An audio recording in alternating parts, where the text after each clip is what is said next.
Sejam todos bem-vindos ao canal do Cuca, o Centro de Umbanda Caminhos de Aruanda. Hoje nós vamos contar uma história de uma palavra que é muito usada nos nossos terreiros, que faz parte do nosso vocabulário e que até então eu particularmente desconhecia a sua origem. E eu ouvi essa história de uma entidade e eu vou compartilhar com vocês. Ele me contou que por volta da época medieval, na Europa medieval, na Roma medieval, ainda existiam por lá muitos servos que eram antigos escravos vindo do Egito e da Grécia.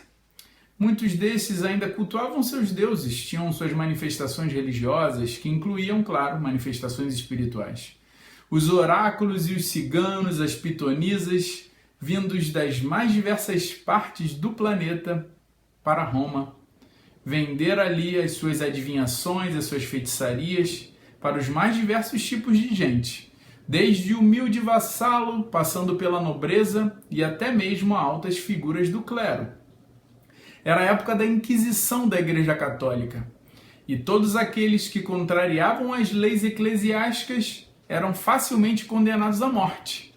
Muitos dos que tinham outras crenças tinham que praticá-la com muito cuidado, pois qualquer atividade considerada fantástica ou sobrenatural era intitulada de feitiçaria, e todos os envolvidos eram levados à fogueira em praça pública.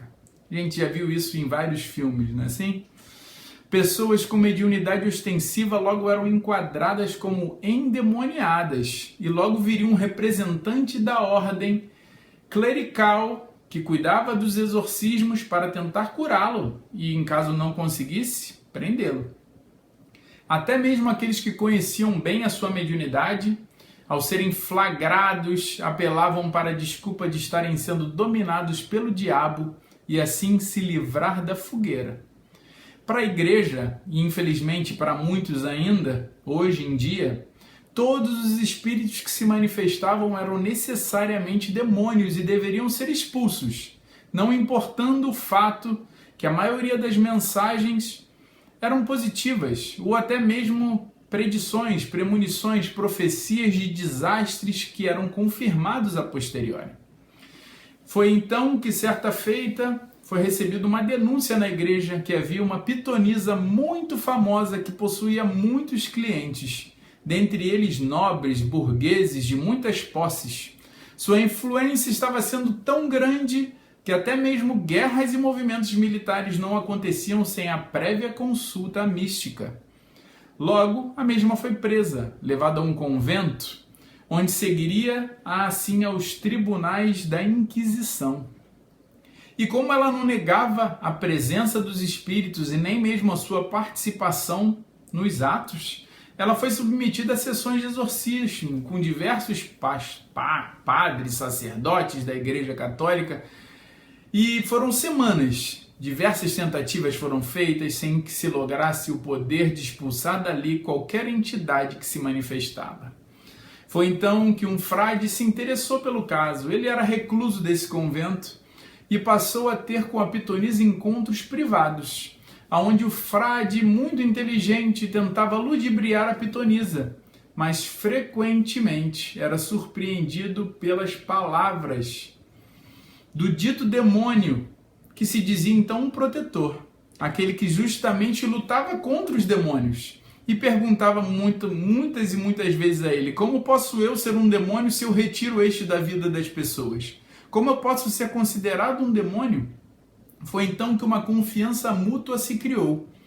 E o protetor então propôs ao frade um acordo, que se ele dissesse aos que pertencessem à ordem dos exorcistas que todas as vezes que eles encontrassem dificuldades em retirar um demônio, que ele simplesmente dissesse a palavra saravá, e lá estaria esse guardião, para retirar quem quer que fosse.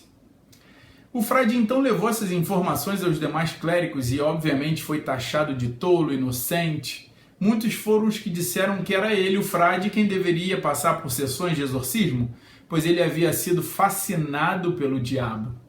O frade, muito inteligente, se calou e compreendeu que se insistisse no tema seria ele então quem iria provavelmente parar na fogueira, junto com a pitonisa, que foi julgada e condenada como uma bruxa. Esse encontro nunca saiu da cabeça do frade, que passou então a estudar e se interessar muito no assunto do exorcismo.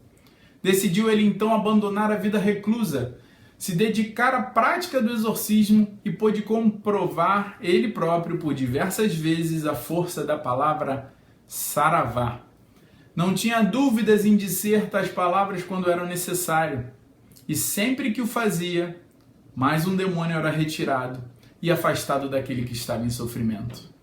Ao desencarnar, o frade pôde confirmar o que ele já havia percebido quando em vida, que esta não se termina com a carne, que nem todos os que se manifestam através da mediunidade são demônios, e que uma grande fraternidade espiritual trabalha junto às correntes de Jesus, de Maria, de Oxalá, para aliviar as dores humanas.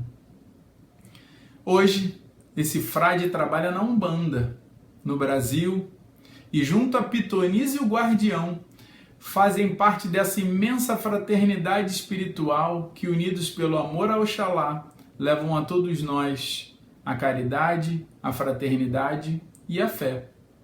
Saravá Umbanda, Saravá todos os caboclos, todos os pretos velhos, todos os falangeiros, todos os Exus e pombagiras. Salve a força do Cristo maior nas nossas vidas. Fiquem todos com Deus. Muito obrigado.